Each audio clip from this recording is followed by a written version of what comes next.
Čo sa stane, keď sa do bytu vedľa najväčšieho záletníka nasťahuje vedkyňa, ktorá verí len na istotu? A čo ak je to jediná žena, do ktorej bol kedy zamilovaný? Ak vás táto zápletka zaujala, tak potom vás bude zaujímať aj kniha od dvojice autoriek Penelope Ward a V. Kelland Pravidlá zvádzania, ako zbaliť sestru najlepšieho kamaráta. A ja vás vítam pri recenzii na túto knihu.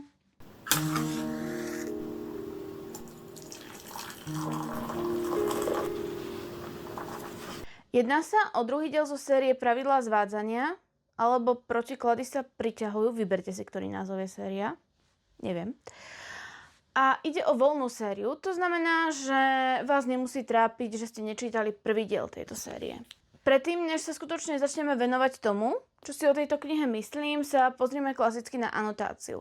Ak vás anotácia nezaujíma, tak dole v popisku je časová stopáž, kedy prechádzam k reálne svojim názorom a bude po anotácii. Viete, ako znie prvé pravidlo randenia so sestrou najlepšieho kamoša? Nerobte to. Ani za svet. Zvlášť, keď už dotyčný kamarát nežije a vy ste mu pred smrťou odprisahali, že dohliadnete na jeho sestru. No nikdy neprekročíte isté hranice. Som muzikant a môj najdlhší vzťah trval 6 týždňov. Vážne som ten posledný, kto by sa mal obšmietať okolo Lainey Ellisonovej, hoci som do nej zamilovaný už od detstva. Lala, ako ju volám, medzi tým dospela. Venuje sa vedeckej činnosti a nedávno dostala ponuku podieľať sa na jednom výskume tu v New Yorku. Potrebovala strechu nad hlavou a ja ako správny kamarát som jej ponúkol byt v budove, ktorú vlastním, so svojimi kamošmi. Nenapadlo mi, že jej prítomnosť vznieti iskru, ktorú som v sebe už dlhé roky dusil. A všetko sa skomplikuje. Bodaj by nie, keď je zasnúbená. Podtitul tejto knihy je sľub prednejší než láska? Čo sa týka anotácie a jej výstižnosti k obsahu samotnej knihy, tak musím povedať, že anotácia celkom trefne opisuje a vysvetľuje atmosféru, ktorá panuje v úvode tejto knihy. V knihe Pravidlá zvádzania, ako zbaliť sestru najlepšieho kamaráta, sa vraciame do bytového domu, ktorý vlastnia 4 kamaráti. Holden, Owen, Braydon a Colby. Žezlo hlavného hrdinu si po Colbym tentokrát prevzal Holden, ktorý je, by som povedala, tak trochu opakom Colbyho z prvej knihy. Colbyho som ja osobne popisovala ako dokonalého chlapa a dokonalého otca. Holden je proste záletník. V spoločnom bytovom dome zastáva pozíciu údržbára, ale v skutočnosti je bubeníkom v rockovej popovej kapele. Dievčatá na neho letia a on sa nebráni tomu, aby si ich spoločnosť neužíval. To všetko sa však zmení, keď sa do vedľajšieho bytu nasťahuje Lala. Lala je vedkyňa, ktorá príde do New Yorku kvôli pracovnej príležitosti. Je to žena, ktorá chce od života určité bezpečie, istoty a zázemie. Na prvý pohľad sú Lala a Holden ako oheň a voda. Niečo, čo za žiadnych okolností spolu nemôže fungovať. A to si uvedomujú aj oni dvaja. Ale aj napriek tomu ich niečo, možno niekto, spolu núti tráviť čas. Prvá časť knihy bola za mňa úžasná. Bola odľahčená, vtipná a chémia medzi postavami iskrila spomedzi stránok jedna radosť. Bolo v nej pomerne dosť takých nešťastných, ale zároveň príhodných náhod, ktoré môžu pre niekoho pôsobiť nerealisticky alebo mu môžu pripadať trochu pritiahnuté za vlasy.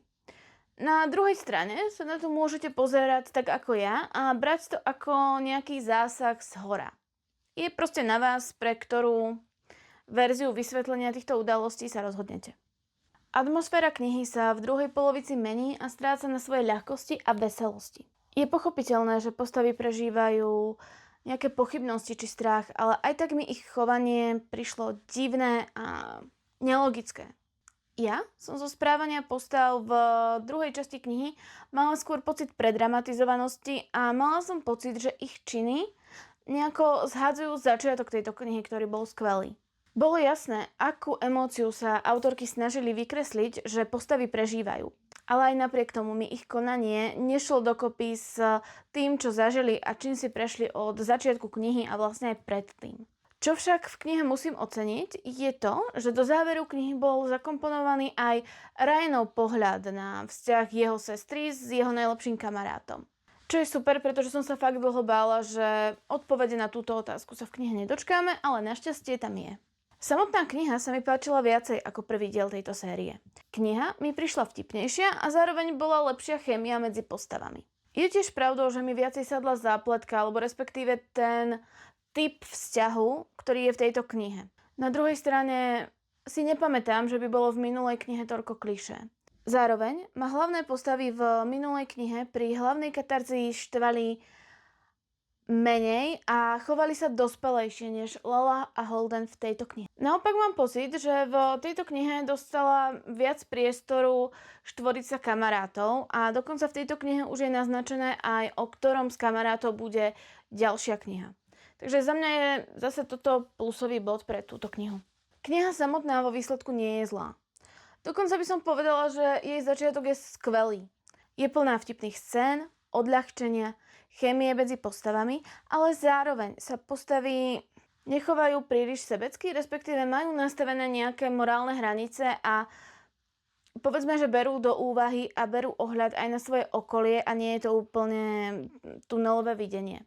V druhej časti knihy to však kazí určitá predramatizovanosť rozhodnutí postav, ktorá za mňa tak nejako celý priebeh knihy kazí a vlastne kazí aj nejaký ten hlavný odkaz alebo nejakú tú hlavnú myšlienku, ktorú by si táto kniha mohla niesť. A ako som už spomínala, v knihe je aj naznačené, na knihu ktorého kamaráta sa môžeme tešiť najbližšie. A myslím, že to by mohlo byť pre recenziu na túto knihu je všetko. Ak sa vám recenzia páčila, budem rada, ak jej zanecháte like. Ak ste túto knihu čítali, napíšte mi dole do komentára, čo si o tejto knihe myslíte. A ak chcete viacej podobných recenzií, tak budem rada za odber na mojom YouTubeovom kanáli alebo za follow na mojom Instagram účte. A my sa vidíme pri ďalšej knihe.